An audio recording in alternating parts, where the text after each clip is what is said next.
আপনারা সেই সুন্দর দৃশ্য দেখছেন, সুইং নৃত্য, অসাধারণ। ওয়াও!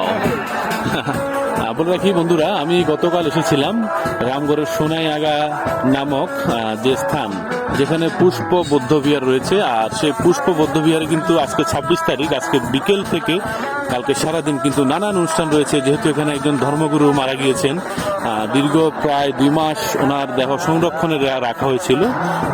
আগামীকাল 27 তারিখে কিন্তু ওনার যে দেহ, সেই দেহটি অন্ত্যেষ্টিক্রিয়ার আয়োজন করা হয়েছে। কালকে সারাদিন কিন্তু হাজার হাজার মানুষ আসবে, দুপুরে খাওয়া দাওয়া, পাশাপাশি বিভিন্ন ধর্মীয় রীতিনীতি আর এমন সুইং নৃত্য আপনারা দেখবেন। সেই দৃশ্য হয়তো আপনারা দেখছেন, কেমন লাগছে অবশ্যই জানাবেন। আমাদের পাহাড়ে কিন্তু এমন ট্রেডিশনাল নৃত্য, সংস্কৃতি, ঐতিহ্য, অনুষ্ঠান, নানান ধরনের কিন্তু বিভিন্ন ধরনের দৃশ্য হয়ে থাকে। সেই দৃশ্য আমি দেখানোর চেষ্টা করছি, কিন্তু দেখুন